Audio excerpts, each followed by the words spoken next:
Ladies and gentlemen, beautiful people, welcome to the 97 Republic YouTube channel, where we react to news and live events of different sports. So I kindly ask that you hit the like button and the subscribe button, as that will really help this channel grow.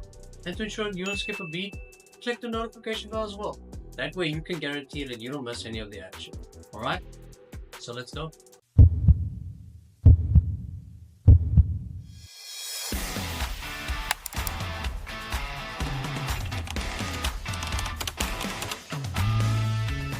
UFC Fight Night main event, Gregory Rodrigues taking on Cannonier inside of the middleweight division, a division that feels like it has been emphasized throughout the entire month of February up until this point, right? So we've had Izzy versus Imavov, we've had Dricus versus Sean, we've had Shara Bulla taking on MVP. In this fight card, we'll have Edmund Shabazian, Dylan Butka as well. A lot of middleweight fights.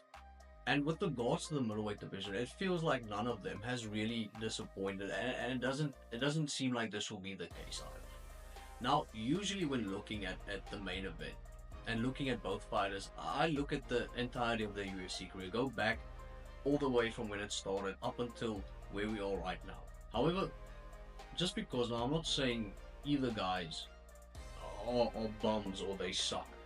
I'm just saying, just because it's not as a household name as probably Izzy or Dricus or Sean, Imavov, even Shara Bulla or MVP, just because it's not that, it is the reason why I won't be going through the entirety of the UFC career. Basically just looking at the last couple of fights, last 6 fights, 5 fights, and basically analyze and take you through their weaknesses, their strengths, what they tend to look for, and where they could find the advantage in this fight in the middleweight division. So start off with Gregory Rodrigues. Gregory Rodrigues has had 9 fights inside of the UFC, and prior to the UFC, he had a fight in Dana White's Contender Series against Jordan Williams. Now, if you don't know the story, and if you have access to UFC Fight Pass, would definitely advise you watch that fight, because it looks fake. And the reason why it looks fake, Jordan Williams is a type 1 diabetic.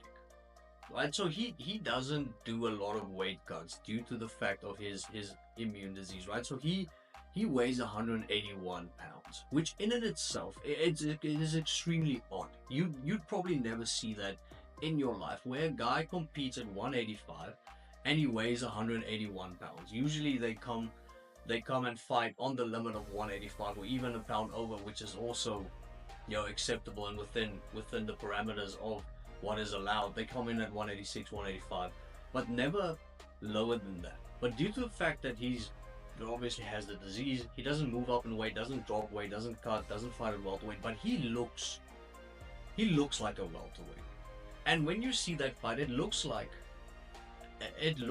the manifestation of a mythical creature in Gregory Rodrigues. Could not overstate how massive this guy is. Not only regarding his height, but his muscular stature. The man is enormous. If I told you to picture what a Brazilian monster would look like, probably be this guy. Right? He definitely has a career after the UFC. Right? Starring in horror movies, probably as Jason Voorhees. He is enormous. And then you see Jordan Williams that looks like a welterweight, and you're thinking somebody's getting fed to the Sharks. Somebody might get sacrificed. And then Jordan knocks RoboCop out. He knocks out Gregory Rodrigues in incredible fashion. And that's basically where it started for Gregory. And then he got signed to the UFC and had 9 fights inside the UFC, won 7 of them, lost 2 of them. Now, when looking at Gregory Rodrigues, and when looking at how he fights and the style that he implements in his fighting. So, ex-Brazilian Jiu-Jitsu world champion. Right? Incredible Brazilian Jiu-Jitsu skills. But tends to, for some reason, beat the living piss out of people. He fights like a striker, predominantly striking. Right? He has good wrestling skills. He has good single legs, good double legs, and has good sweeps. So he implements wrestling in his fighting style, but tends to prefer the fight standing up, because his biggest strength it is his strength. The man is massive. He has incredible power in his punches. Even when you look at the way he knocks people out. If you look at the Julian Marquez fight, where he knocked Marquez out, looked like a temporary shutdown. It didn't look like he put his lights out. It looked like he took out the motherboard. And when you look at how he implements his wrestling, he doesn't use his wrestling to get on top, get a dominant position, and then use and implement jiu-jitsu. Now, he would rather just rain elbows down on your head and see whether you would be able to maybe leave this realm, as we see in this fight. So, a lot of power surrounding Gregory Rodrigues and the way he fights. A lot of emphasis on his power. And predominantly a front foot striker.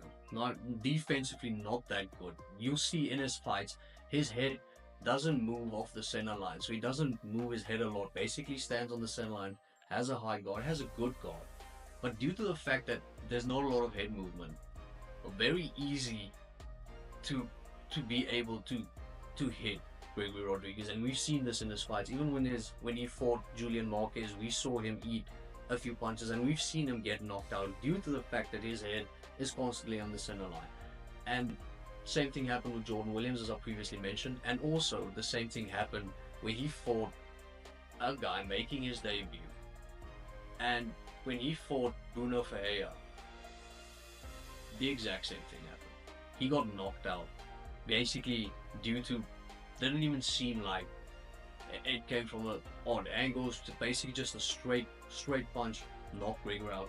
But this is the thing with Gregory Rodrigues, is if there was an edge on a mountain range, and if you had to metaphorically symbolize his UFC career, he doesn't step on the edge, he lives on it. Because out of his 9 fights, 7 of them has been via knockout, has ended via knockout. 5 of them he has won via knockout, 2 of them he has lost via knockout, and only 2 went to decision. So somebody's gonna get knocked out. And seeing a guy that willing to strike, and knowing that bullets might be coming his way as well, but still standing and throwing, it's a gift. It is honestly a gift. But a lot of power surrounding Gregory Rodrigues, and loves to fight on the front foot. All of his knockouts, especially the knockouts where he stands and strikes, all of them come off his front foot, where he initiates the strikes, because you can just hear in his punches a lot of horses in those fists, a lot of horsepower in those fists. So that is basically how Gregory matches up. And we've seen him use his wrestling against a lot of guys. We saw in his previous fight against Christian Leroy Duncan that he implemented a lot of wrestling. When the fight seems to get close, or when he fights a very durable opponent, he tends to use his wrestling as well. And we saw in the Brad Tavares fight, where he basically just teed off on Tavares and ended up winning via TKO against Brad Tavares, who seems to be impossible to knock out even if you had to use a hammer. So that just basically, that's a testament to how much power Gregory Rodrigues has in those punches. And you can even see when he fought Brad Tavares, when he had Brad hurt, Brad was up against the cage. Instead of throwing, he loaded up on every single punch, because basically knew everyone's gonna land. So by loading up, putting that extra effort in, you could hear those punches sound. It sounded deadly. It sounded deadly. Now, when looking at his run of form, and this feels like the emphasis on this fight, is two careers inside the UFC that looks like they are pending in the opposite trajectory. Where Gregory Rodrigues, out of his last 6 fights, he has only lost once, and so he ended up losing to Armand Petrosian by a split decision. After that, went on a 2-fight winning streak, then lost to Bruno Ferreira, as I previously mentioned, and then went on to win 3 fights in a row. So out of his last 6 fights, he's won 5 of them. So with regards to run of form, really good run of form, right? feels like he is entering his prime with regards to his age, with regards to experience inside the UFC. A formidable force Gregory Rodrigues is. And now when looking at Jared Cannonier, so we're talking about a guy who hasn't been on such a great run of form. But we're talking about a previous #1 contender that fought Israel Adesanya for the middleweight championship at UFC 276. And with regards to Jared Cannonier's record, and with regards to his the leader going into the Gregory Rodrigues fight. So Jared has had 18 fights inside the UFC. He's competed at heavyweight, light heavyweight, and middleweight. One of those stories most of us know it is the guy basically started at heavyweight, went down, and then even went down to middleweight, where he has been, a buzzsaw, but had trouble inside of the heavyweight, light heavyweight division. Got knocked out a couple times, but then when he moved to middleweight, hasn't been knocked out apart from the Nasruddin Imavov fight, and he's had 11 fights at middleweight, and in those 11 fights he has won 7 of them and he has lost 4 of them. So much better record regarding the middleweight division for Jared Cannonier. Now with regards to how Jared fights and his fighting style, how it matches up against Gregory Rodrigues, and in this particular matchup, is Jared is predominantly a striker, and can do both, right? Can offensively strike as well as defensively, where he's not the best counter puncher, but he will be able to put your lights out, and he prefers to be initiating, to be the offensive striker, to basically close distance whenever it suits him, and he is extremely quick. So it is pace versus power with regards to this fight, especially with regards to striking, where it feels like Jared will have the pace and it will have the speed, but obviously Gregory will have the power. And Gregory could probably go up to light heavyweight and still have the power in any matchup. And with regards to Jared and how he would be able to win this fight, so first of all, whenever he must be able to withstand and avoid Gregory's wrestling. That is the first very important emphasis on this fight, is avoid Gregory's wrestling, because if Gregory gets on top, he will land elbows and try to see whether they can surgically remove his elbow from your face. So that is the first point. And with regards to wrestling defense, Jared Cannonier actually has incredible wrestling defense. We even saw it with the Marvin Vettori fight.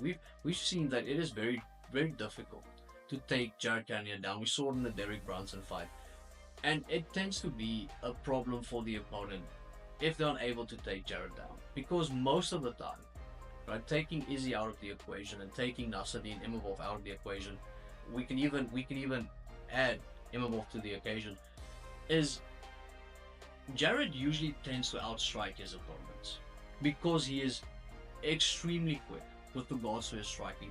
And not only that, he's extremely durable as well. So he's willing to take a few just to land a few, because he has a lot of power as well. Seeing that he came down from heavyweight, does have a lot of power in those punches. So with regards to technical striking, the edge would probably be Jared Cannonier's. He's a much better technical striker. Where you see Gregory Rodrigues, most of the punches are coming straight, and you'd see a few hooks every now and then, but most of his punches utilizes a jab a lot, utilizes a straight right a lot. Most of his punches are straight punches, where Jared tends to change it up, likes to throw hooks, likes to throw jabs, likes to throw uppercuts.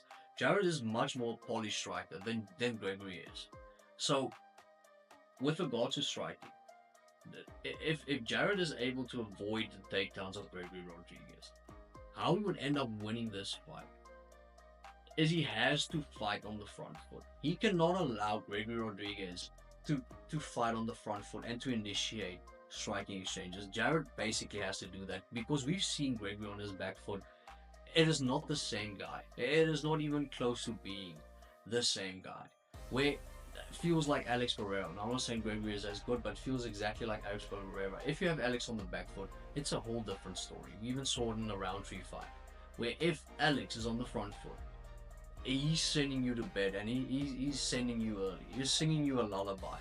And that is basically the major emphasis for Jared Cannonier in this fight, is he has to fight on the front foot, initiate striking exchanges. If he does that, Jared definitely wins. Because Gregory will not catch him with a counter strike and finish Jared Cannonier. We've only seen Jared finished once inside of the middleweight division, and even that finish against Nasruddin Imavov, it was somewhat questionable. But it tends to go both ways. So in Jared's last 5 fights, he has lost 3 of them, and he has won 2 of them. So Jared went on to lose against Izzy at UFC 276, bounced back and fought Sean Strickland, ended up beating Sean Strickland. Very controversial fight. Sean felt like he definitely won the fight. It is a reoccurring thing for Sean Strickland thinking that he won the fight, but I also think that Sean won that fight. But even with that being said, no robbery at all. Extremely close fight. But Jared ended up winning that fight. And then after fighting Sean Strickland, ended up fighting Marvin Vettori and won that fight by unanimous decision as well. And after that, been on a 2-fight losing streak, where he lost to Nasruddin Imavov in that fight where he got knocked out, even though felt like an early stoppage. And then after the Nasruddin fight, he fought Caio Borralho and got dominated against Caio. But it has felt like, with regards to Jared Cannonier's middleweight history inside the UFC, he's always been better than most, but not as good as the best. When we see Jared Cannonier taking on Marvin Vettori, taking on Derek Brunson, taking on Jack Manson, we see him dominate. And we see him separating himself from, I'd say, the standard of the middleweight division. But then, as soon as he has to fight, the upper echelon of the division, the Israel Adesanya's, the Robert Whitakers, even now, the Caio Borralhos, Nasruddin Imavov, it feels like he is not on that level. Still, love tuning in to Jared Cannonier's fights. It tends to be an absolute thing of beauty when Jared fights. Tends to be a high pace, a lot of strikes, and incredible durability. So everything you would want out of a fight, you get it from a Jared Cannonier fight. I am a fan of Jared Cannonier. But with regards to this fight, it will be interesting to see whether Gregory Rodrigues establishes himself as being part of that upper echelon of middleweight fighters, or whether Jared Cannonier will basically do what he has been doing to guys that aren't in the top 5 or perennially in the top 6 of the middleweight division. So it's gonna be a coming out game for Gregory Rodrigues, and we'll see basically how good Gregory is, how good of a striker, how good of a wrestler, how good of an overall fighter he is, especially when taking on a guy like Jared Cannonier, who is just so well-rounded. So it's gonna be a good fight. That's basically the main event of UFC Fight Night this weekend. Let me know in the comment section. Who do you think has the edge? Who do you think is gonna win in this matchup? And who has the biggest chance of knocking the other guy out and winning by a stoppage, winning by a submission, whatever the case may be? Let me know in the comment section. I'd really appreciate it.